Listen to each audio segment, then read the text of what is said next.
अध्याय 2। व्यासदेव की निराशा और किस प्रकार उन्हें श्रीमद् भागवतम की रचना के लिए प्रेरणा मिली। पहला स्कंद। श्रील सुत गोस्वामी ने कहा, मैं जिस श्रीमद् भागवतम का व्याख्यान करने जा रहा हूँ वो एक ग्रंथ के रूप में स्वयं भगवान श्री कृष्ण का अवतार है। इसकी रचना भगवान के अवतार श्रील व्यासदेव ने की है। व्यासदेव ने समस्त वैदिक ग्रंथों और इतिहासों का सार निचोड़कर श्रीमद् भागवतम के रूप में अपने पुत्र सुखदेव गोस्वामी को दिया। तत्पश्चात श्री सुखदेव गोस्वामी ने सर्वप्रथम श्रीमद् भागवतम का व्याख्यान महान सम्राट परीक्षित महाराज के समक्ष किया, जो उस समय ऋषि मुनियों से घिरे गंगा तट पर अपनी आसन्न मृत्यु की प्रतीक्षा कर रहे थे। ये भागवत पुराण सूर्य के समान ही देदीप्यमान है और श्री कृष्ण के अपने धाम लौटने के तुरंत बाद ये इस धरती के क्षितिज पर उदित हुआ है। कलयुग में तमोगुण के गहन अंधकार के कारण जो लोग अपनी दृष्टि खो बैठे हैं वे इस अद्भुत ग्रंथ के माध्यम से प्रकाश प्राप्त करेंगे। जब श्री सुखदेव गोस्वामी ने सर्वप्रथम श्रीमद् भागवतम का व्याख्यान दिया, मैंने पूर्ण एकाग्रता से उसका श्रवण किया था।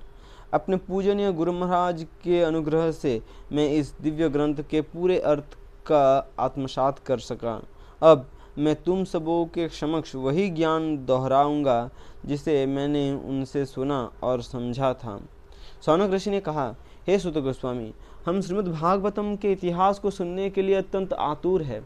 श्री व्यासदेव को कब और कैसे इस महान ग्रंथ की रचना करने की प्रेरणा प्राप्त हुई थी और उन्होंने प्रमुखतः किस कारण के लिए इसकी रचना की। यद्यपि श्री सुखदेव गोस्वामी एक पागल व्यक्ति के समान दिखते हुए भ्रमण करते थे, अंतःकरण से वे पूर्णतः आत्मज्ञानी थे।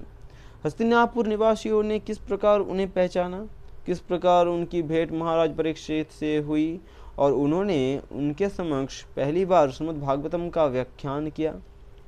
महाराज परीक्षित भगवान के शुद्ध भक्त थे और साथ ही संपूर्ण पृथ्वी के एक छत्र सम्राट भी थे। उन्होंने अपना सर्वस्व त्याग कर मृत्यु पर्यंत गंगा तट पर निवास करने का व्रत कर क्यों लिया। उस समय वे एक युवक तथा परम शक्तिशाली थे। उनके शत्रु आकर उनके चरणों पर प्रणाम करते और स्वयं अपने भले के लिए अपनी संपत्ति उन्हें भेंट देते थे। फिर ऐसा सम्राट क्यों अपने जीवन सहित सर्वस्व त्यागना चाहता था। महान लोग अपने स्वार्थ के लिए नहीं जीते। महाराज परीक्षित में भौतिक आसक्ति का लेस भी नहीं था, परंतु फिर क्यों वे अन्यों को आश्रय देने वाले अपने शरीर त्यागने के लिए तत्पर थे। श्रील सुत गोस्वामी ने कहा, वर्तमान युग चक्र सत्य त्रेता द्वापर और कलियुग वैवस्वत मनु के राज्य काल का 28वां युग चक्र है।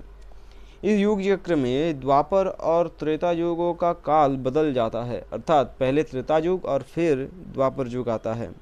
ये परिवर्तन भगवान श्री कृष्ण के प्राकट्य के कारण होता है और इस द्वापर की तीसरी संध्या में सत्यवती और महर्षि पराशर पुत्र रूप में श्री व्यासदेव का जन्म होता है। श्री व्यासदेव का आश्रम हिमालय पर बद्रिकाश्रम के निकट शम्याप्रास में स्थित है। एक दिन सूर्योदय के समय सरस्वती नदी में स्नान करने के उपरांत श्री व्यासदेव ध्यान अवस्था में नदी के तट पर बैठे थे।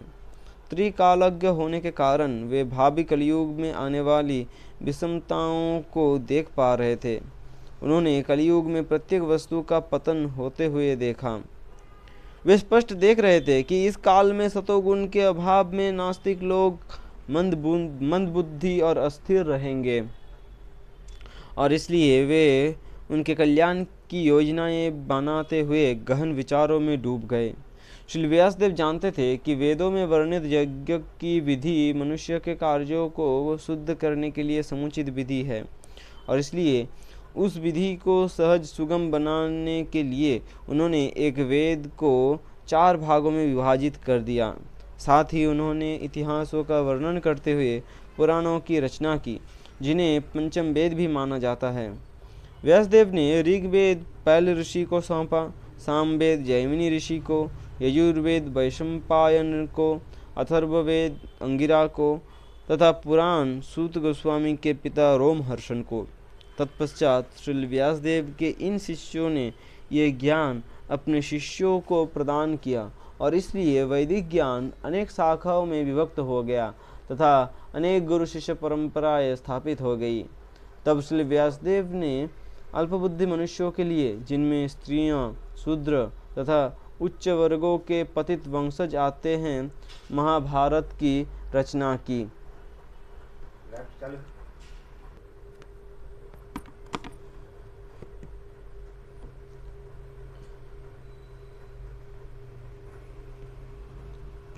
परंतु मानव जाति के समस्त वर्गों के लिए अथक परिश्रम करने के बाद भी व्यासदेव अपने हृदय में निराशा का अनुभव कर रहे थे।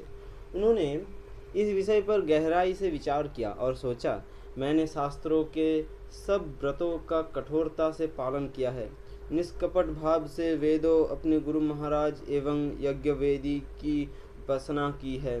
मैंने समस्त यम नियमों का बारीकी से पालन किया है और महाभारत की रचना करके धर्म नियमों की समुचित व्याख्या की है। परंतु इतना सब करने के बाद भी मैं अपने अंतकरण में एक अधूरेपन का अनुभव कर रहा हूँ। कदाचित ये इसलिए है क्योंकि मैंने भगवान श्री कृष्ण की दिव्य भक्ति की महिमाओं का विशुद्ध रूप से गुणगान नहीं किया, क्योंकि एकमात्र वही कार्य व्यक्ति की आत्मा तथा भगवान दोनों को संतुष्ट कर सकता है। आत्मनिरीक्षण करते हुए जब वेदव्यास अपने दोषों को देख रहे थे, उसी समय उनके पूज्य गुरु श्री नारद मुनि वहां आ पहुँचे। श्री व्यासदेव ने तुरंत उठकर उनका अभिवादन किया और बैठने के लिए सुखद आसन प्रदान किया। नारद मुनि से अपने शिष्य का दोष छिपा नहीं था, इसलिए वे मुस्कुराते हुए बोलने लगे। श्री नारद ने कहा, हे पराशर नंदन, तुमने अपनी रचनाओं के माध्यम से लोगों को आत्मा की पहचान भौतिक शरीर एवं मन से करने की शिक्षा दी है। क्या तुम इससे संतुष्ट हो? निस्संदेह तुमने पूर्ण आत्म साक्षात्कार के स्तर को प्राप्त कर लिया है और महाभारत की रचना करके सब प्रकार के वैदिक सिद्धांतों को विलक्षण रीति से प्रस्तुत किया है। इतना ही नहीं, तुम्हारे द्वारा संकलित वेदांत सूत्र भी निराकार ब्रह्म के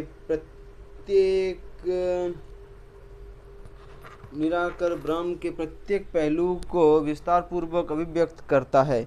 इतना सब करने के बाद भी तुम्हारा मन निराश क्यों है? श्री व्यासदेव ने उत्तर दिया, हे श्री नारद देव, आपने जो कहा वो पूरी तरह उचित है। इतनी महान उपलब्धियां प्राप्त करके भी मैं संतुष्ट नहीं हूँ। आप असीमित ज्ञान के भंडार है। मैं आपसे निवेदन करता हूँ कि कृपया मेरे असंतोष का कारण स्पष्ट कीजिए। आप सूर्य की भांति तीनों लोकों में भ्रमण कर सकते हैं और वायु की भांति प्रत्येक जीव के अंतर मन को भेद सकते हैं। इस दृष्टि से आप परमात्मा के स्तर पर ही हैं। कृपया मेरे रोग का कारण बताइए और जो मेरे लिए परम कल्याणकारी हो उसका उपदेश दीजिए। तब नारद मुनि स्पष्ट कहने लगे, तुमने पूर्ण पुरुषोत्तम भगवान की अद्भुत दिव्य लीलाओं का समुचित वर्णन नहीं किया है। ऐसा कोई भी ज्ञान अथवा सिद्धांत जो परम भगवान को संतुष्ट नहीं करता अर्थहीन माना जाता है। तुमने धर्म, अर्थ, काम और मोक्ष के विषयों को तो अत्यंत विस्तार पूर्वक प्रस्तुत किया है, परंतु परम भगवान की कीर्ति तथा शुद्ध भक्ति का यथोचित गुणगान नहीं किया है। ऐसी रचनाएं जिनमें भगवान की महिमाओं का गायन नहीं किया जाता है, वे कौओं के तीर्थस्थल जैसे हैं। ऐसे रचनाएं जिनमें भगवान की महिमाओं का गायन नहीं किया जाता है, वे कौओं के तीर्थस्थल जैसी है। दूसरी ओर यदि भगवान के नाम, यश, रूप तथा लीलाओं का गुणगान करने वाली रचनाएं व्याकरण आदि की दृष्टि से अपूर्ण भी क्यों न हो, महान आत्माएं उनका आस्वादन करती है। ऐसा आध्यात्मिक ज्ञान जो भगवान के साकार पहलू से युक्त नहीं होता, वो आत्मा को पूर्णतः संतुष्ट नहीं कर सकता है। फिर उन भौतिक कार्यों का क्या कहना जो स्वभाव से ही पीड़ादायक तथा अस्थायी है। शास्त्रों के माध्यम से तुमने भगवत भक्ति के स्थान पर भौतिक कार्यों को प्रस्तुत करके जनसामान्य को सच्चे पथ से भ्रमित किया है। तुमने उन्हें धर्म के नाम पर छूट देकर इस संसार में तथा मृत्युपरांत स्वर्गीय सुख भोगने को बढ़ावा दिया है। तुम्हारे इस प्रोत्साहन से उनका सांसारिक रोग केवल बढ़ा ही है। इस कार्य ने उनकी आध्यात्मिक प्रगति में एक बहुत बड़ी बाधा खड़ी की है और इसलिए तुम्हारा ये कार्य अत्यंत निंदनीय है। इसके स्थान पर तुम्हें जनसामान्य को शुद्ध भक्ति के पथ पर अग्रसर करना चाहिए था, क्योंकि जो भी इस दिव्य पथ पर चलता है वो कभी भी कुछ खोता नहीं है, जबकि भक्ति ना करने वाला व्यक्ति इस संसार में सब कुछ प्राप्त करके भी कुछ सार्थक प्राप्त नहीं कर पाता। यदि कोई नव साधक भक्ति मार्ग में अपरिपक्वता के कारण गिर भी जाता है तो वो कुछ खोता नहीं है, और चूंकि उसने भक्ति मार्ग के आनंद का एक बार आस्वादन कर लिया है, वो अनुभव उसे भविष्य में पुनः भक्ति मार्ग पर ले आता है। वह अपनी यात्रा उसी स्थान से आरंभ करता है जहाँ से उसने छोड़ी थी। हे व्यास, तुम परम भगवान की लीलाओं पर मनन करके एक ऐसे अनूठे ग्रंथ का संकलन करो जिसमें उन लीलाओं का विस्तार पूर्वक वर्णन हो, जिसे सुनने मात्र से लोग अपने भवबंधन से मुक्त हो जाए। महान भक्तों तथा ऋषि मुनियों ने ये निष्कर्ष निकाला है कि भगवान की दिव्य लीलाओं का श्रवण कीर्तन करना ही ज्ञान, वेद अध्ययन, यज्ञ तथा दान का सार है। हे व्यास, शुद्ध भक्ति एवं सेवा से उत्प्रोत साधुओं का संग कितने अद्भुत परिणाम प्रदान कर सकता है, इसे स्पष्ट करने के लिए मैं अपने पूर्व जीवन का इतिहास तुम्हें सुनाता हूँ।